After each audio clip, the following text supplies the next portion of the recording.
the sharp cold of metal bit into her hand. Yet she felt no pain. Olga held the knife as though it was her final point of balance. A roaring approached her ears. Her body was treacherously giving way.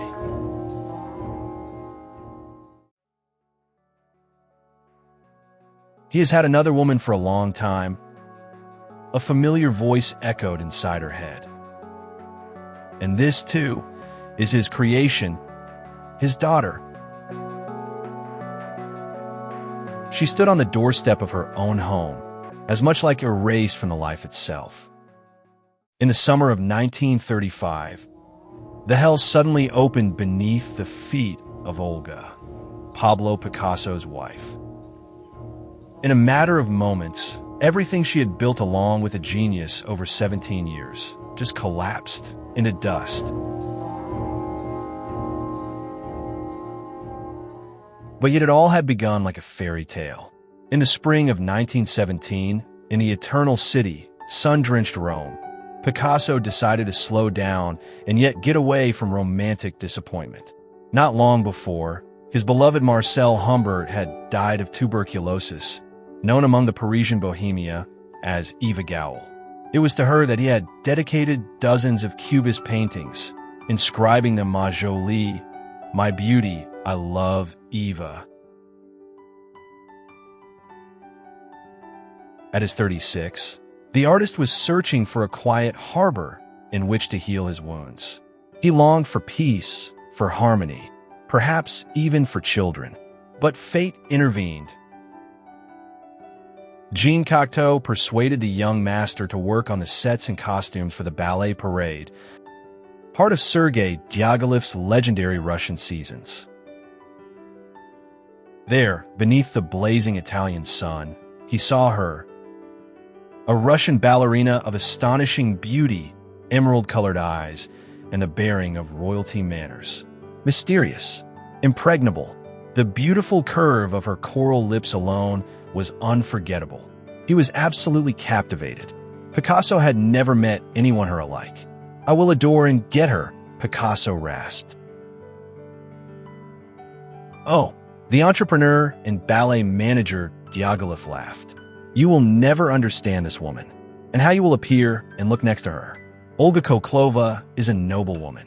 Your attempts will be rejected." But Diaghilev underestimated the Spaniard's hot blood, explosive nature.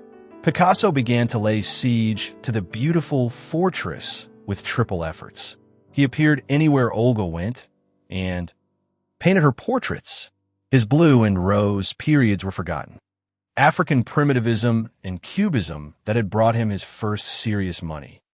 He painted Olga in a neoclassical style she could understand. Picasso was surprised by how cold Olga remained in accepting a courtship. "You are discrediting me," she once replied. Olga Koklova's deep faith and upbringing did not allow an intimacy before marriage. At 26, being in a ballet, she had managed to remain a virgin. Gradually, the ice of her emeralds seemed to begin melting. Then came a fortunate turn of the fate. After the success of Parade Ballet, this ballet traveled to the Barcelona, Picasso's hometown, and there Pablo finally dared. He confessed his love to Olga and proposed that she would meet his parents. To well-behaved and disciplined Olga, what mother, what donor would not bless such a proposal? Poor child, Maria Picasso shook her head. "I would advise you to run from him as fast as you can. My son will not make you happy. He is selfish and devoted only to himself." Picasso friends, too, warned the artist against marriage. But who in love ever listens to advices? However, Olga already fell in love. Diaghilev took his troupe to Paris, where the ballerina's fate was concluded. The proposal was not only made, but accepted. On February 12, 1918, in the 8th district of Paris, their civil marriage was registered at the town hall, a marriage contract signed, and in the Orthodox Cathedral of Alexander Nevsky, Olga and Pablo wed. They sounded fidelity and love until death. Just before the wedding, Olga had undergone minor surgery, her legs still encased in plaster. She entered the church leaning on an elegant cane. The groom witnesses were the celebrated poet-novelist, director, dramatist, painter, and actor Jean Cocteau, the leader of French modernism Max Jacob, and one of Europe's most influential avant-garde figures, the atheist and great poet Guillaume Apollinaire. On Olga's side, no one. The honeymoon became quite unusual. Olga's leg hurt terribly. She spent almost the entire time lying on a sofa in a hotel in Biarritz. "It will heal soon," Pablo said lightly. "More on that. I don't want you to dance anymore. Let Diaghilev go to America without you." The enamored Picasso never left her side, constantly drawing sketches. He was amused by his wife's classical beauty. Pablo worshipped her. Olga became his absolute muse, and his beloved model too. The paintings of the so-called Olga period were written in the classical style of flawless singing lines, depicting a serenity, happiness, and love. In Paris, the newlyweds settled into a spacious two-story apartment. The lower floor became Picasso's studio, the upper floor their private quarters. Picasso masterpieces were highly demanded and himself adored. Parisian high society overflown to their home. The couple enjoyed in salons and the chateaus of the local elite. The artist himself quickly transformed into a true bourgeois, to the irritation of colleagues and friends. He enjoyed expensive suits, watches with a thick gold chain. A car was purchased and a personal driver hired. Marc Chagall, visiting the young couple, called the apartment two different planets. Picasso's studio reigned creative disorder and chaos, perfectly matching its owner's temperament. Boxes, canvases with a thick layer of dust, total minimalism. But in Olga's sight, immaculate order prevailed. White walls, floors polished to a shine, antique furniture arranged with exquisite taste. Old friends who no longer fit into the refined, white living room blamed everything on the young wife. Yet behind the glittering social facade hid Olga's desperate loneliness and anxiety. She had last been in Russian Empire in 1915 and had heard nothing of her family since. She heard of the revolution, of post-Civil War famine. Information was occasionally gathered by fragments. Olga Koklova was born in Tsar's Russia, in the town of Nezhin, Chernihiv region, now Ukraine, in the family of Colonel. From her early childhood, she dreamed of dancing, though her parents opposed her professional career.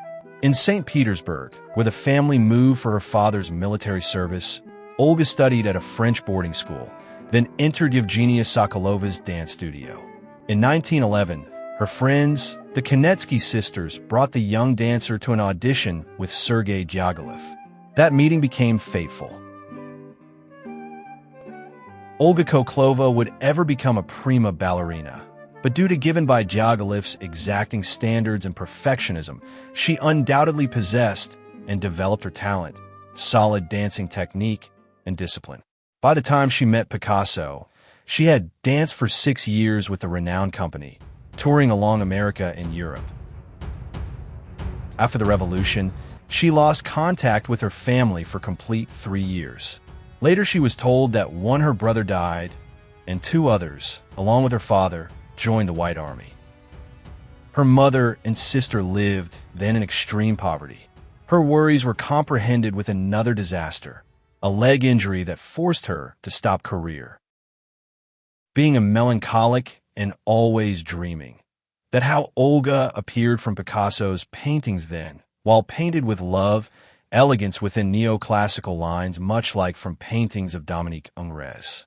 Olga often kind of frozen in time, serious, always slightly disconnected.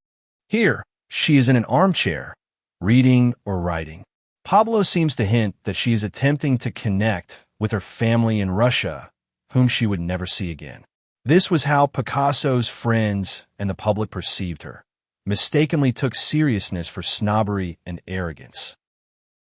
"Please, let us send them some money," she begged her husband. Without protest, Pablo periodically sent cash to then already Soviet Russia, helping his wife's family. When their son Paul, in French fashion, was born in 1921, Olga inspired Picasso to create numerous maternal painted stories, full of tenderness. His Madonna, strong and powerful. From the canvases, Olga radiates calm and love, while the couple is yet happy, despite and in spite of their unlikeliness. Pablo was a pronounced extrovert, Olga an introvert. He was an atheist, while she was a believer. Her skin was nearly absolute white, while his quite dark, head through feet. She loved classical music, while he did not understand it at all and did not appreciate. I love Catalan sausages and beans, while Olga loves tea, caviar, and pastries, he complained to friends. Endless soirees, dinners, and receptions gradually but surely bored Picasso. It seemed he had finished playing the respectable bourgeois. The artist returned back to his shorts and t-shirts. Olga's coolness, once so enchanting to Pablo, began to be annoying and irritated him. The birth of their child was difficult and put her into a severe depression. Thoughts about her family in Soviet Russia gave her no calm. Cash was periodically sent there, but there was fat chance of reunion. Picasso felt she did not appreciate all his efforts. The ice and cold in her eyes, in the eyes of his Madonna, seemed blocking his own feelings. According to friends, the couple began to argue more and more. Would they get a good psychologist, then possibly their Picasso family's troubles might have been overcome. But things unfolded with unfortune. In 1923, the artist more and more lived and worked an entire floor above his apartment, allowing living with much more independence.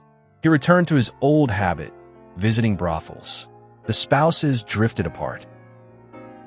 Picasso poured his irritation where and when he could onto canvases.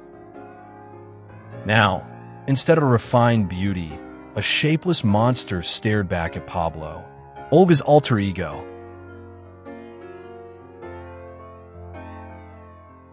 Beautiful young women drifted along the Grand boulevards, always welcoming Pablo's attention. He began walking there with a steady regularity. In the spring of 1927, at the Galeries Lafayette, the artist suddenly saw a young, beautiful lady. "I am Picasso. You and I will do great things together." The genius tried to dazzle her. The name meant nothing to 17-year-old Marie-Therese Walter. She loved sports and laughed endlessly at the artist's jokes. This beauty was totally unlike the gloomy Olga. Soon Marie-Therese and Pablo began meeting. Later, he nested her near his own apartment. Then she became his new secret muse. Some believed Olga knew everything, but pretended otherwise. Others were sure she knew nothing at all. For their son's sake, the spouses continued living together, but it bore no resemblance to a real family. Meanwhile, nearby lived the woman for whom Pablo woke each morning. She made his life meaning. To hide new beauty image in new work, Picasso used an allegory. He depicted his beloved as a fruit dish, a jug, a guitar. Picasso created several sets of explicitly erotic drawings, while the surreal images of his wife Olga he saturated with rage. In Olga's portraits from this period, all love is gone. In its place appear formless monsters. The artist deforms her body, stretches it, breaks it, pushes it, distorts it in different directions, says art historian Louise Picasso. In the famous painting, Nude in a Red Armchair, we see broken limbs, a distorted face, a mouth opens in a silent scream. On this canvas, the artist poured out all his fury, mercilessly, cruelly, toward the woman he had painted with adoration in that same chair only a few years earlier. It is the very chair from Picasso's studio. Soon Pablo Picasso accustoms to living two separate lives, and this duality was reflected in his split images. For nearly 8 years, he maneuvered skillfully, doing everything possible to keep these parallel realities from ever colliding. Did Olga know about Marie Therese? Possibly yes, but she did not see her as a serious rival. Through tears, she tried to reclaim her recent but past life, not realizing she was only provoking her husband's anger. She was more often seen in the Orthodox Church. There she found solace. Marie Therese was the first to break in this race. In the summer of 1935, she came to Olga's home with her newborn daughter, Maya, and declared, "Here is Picasso's piece of art." For Olga, this moment became a personal hell. The rival struck straight at the heart.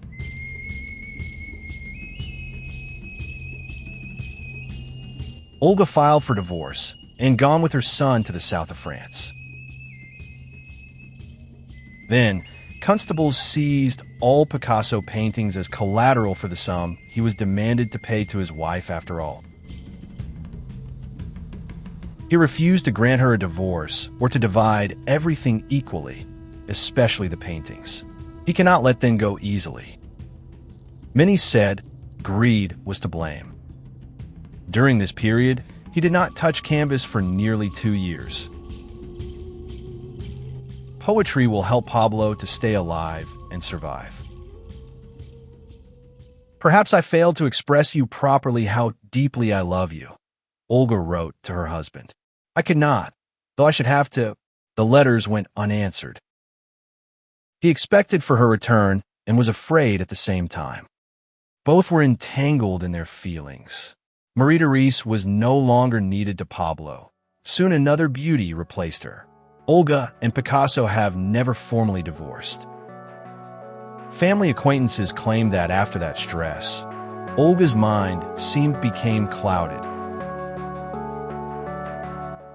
Having devoted herself entirely to family, she never learned to live independently, never turned over the page to a new chapter, kind of froze.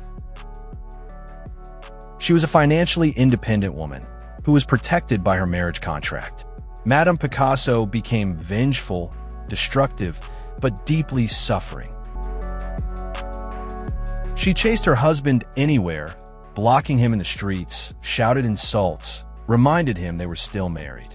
Picasso moved to Cannes, and she followed him, drifting from hotel to hotel. He altered his routines and habits to avoid crossing paths with his annoying wife. The final drop in this tragedy was that Olga was rejected by her own son. From childhood, she had smothered him with excessive care. Now the son became aggressive and was ignoring mother. Crushed and lonely, Olga lived many more years in her loneliness, while her lawful and prolific husband sought inspiration until his final days. In 1953, Olga fell seriously ill. Slowly and painfully, she faded in the hospital, begging every visitor to bring Pablo to her. The artist knew about this, but never visited. Desperately trying to revert the past, Olga may only memorize the days when she danced on stage and yet dreamed of seeing her homeland at least once more. Her final days were spent feverishly sorting through old costumes, letters, photographs, reminders of vanished happiness.